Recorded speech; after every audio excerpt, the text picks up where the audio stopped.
ചത്താപ്പച്ച ഒരു പ്ലാനും ഇല്ലാതെയാണ് പോയി കണ്ടത്. സത്യം പറയാലോ, ഫസ്റ്റ് ഹാഫ് നല്ല രീതിക്ക് വെറുത്തു. സെക്കൻഡ് ഹാഫ് കുറച്ച് എൻഗേജ് ആയി നിന്നു.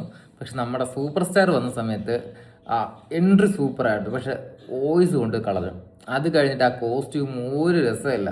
അദ്ദേഹം വന്നപ്പോൾ നമ്മുടെ ഇങ്ങനെ എന്താ പറയുക, അതുവരെ അനങ്ങാതിരുന്ന തിയേറ്റർ പോലും കുലുങ്ങിയിട്ട് അവസാനം ഒന്നുമില്ലാത്ത കണക്കാക്കിപ്പോയി. സിനിമയെക്കുറിച്ച് പറയുവാണെങ്കിൽ നല്ലൊരു പടമായിരുന്നു, ആക്കാമായിരുന്നു എന്നൊക്കെ തോന്നിപ്പോയൊരു പടമാണ്. ഫസ്റ്റ് ഹാഫ് ഒരു രീതിയിലും എൻഗേജ് ചെയ്തിട്ടുണ്ടായിരുന്നില്ല. കാര്യം എന്താണ് ഇവർ ഉദ്ദേശിക്കുന്നത് എന്ന് തോന്നിപ്പോയി.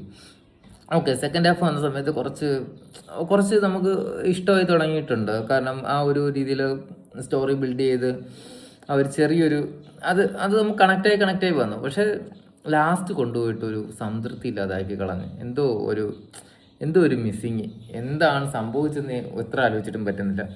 എന്തായാലും സിനിമ എനിക്ക് ഫസ്റ്റ് ഹാഫ് ഒട്ടും ഇഷ്ടപ്പെട്ടില്ല. സെക്കൻഡ് ഹാഫ് നോക്കുവാണെങ്കിൽ സത്യം പറഞ്ഞാൽ അർജുൻ അശോകനൊക്കെ നമ്മുടെ ഈ ടോവിനെയും കാട്ടിയും നിവിനെയും കാട്ടിയും ആരെക്കാട്ടിയും വലിയൊരു സ്റ്റാർഡം ഉണ്ടാക്കാൻ സാധിക്കുന്ന ഒരു നടനാണ്. കാരണം അത്രയ്ക്ക് നല്ലൊരു എന്താ പറയുക തലവര കണ്ട് എനിക്ക് അത്രയ്ക്ക് ഇഷ്ടപ്പെട്ടിട്ടുണ്ടായിരുന്നു. അഭിനയത്തിൻ്റെ കാര്യത്തിലായിക്കോട്ടെ, ആക്ഷൻ്റെ കാര്യത്തിലായിക്കോട്ടെ, അദ്ദേഹത്തിന് ചെയ്യാൻ പറ്റാത്ത റോളുകളൊന്നും ഇല്ല.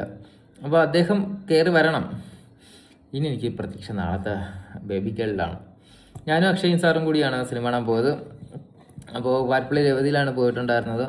നമ്മൾ ഒരുപാട് പ്രതീക്ഷിച്ചിട്ടുണ്ട് മോഹൻലാൽ ഉണ്ടാകുമെന്ന് പ്രതീക്ഷിച്ചു. പക്ഷേ ഞാൻ അന്നേ പറഞ്ഞു മോഹൻലാൽ ഉണ്ടാവത്തില്ല. കാര്യം മോഹൻലാലിൻ്റെ കൂട്ടുകാരനുണ്ടെന്നാണ് പറഞ്ഞത്. മമ്മൂട്ടിയാണെന്ന് നമുക്കറിയാമായിരുന്നു, ഏകദേശം ഐഡിയ ഉണ്ടായിരുന്നു.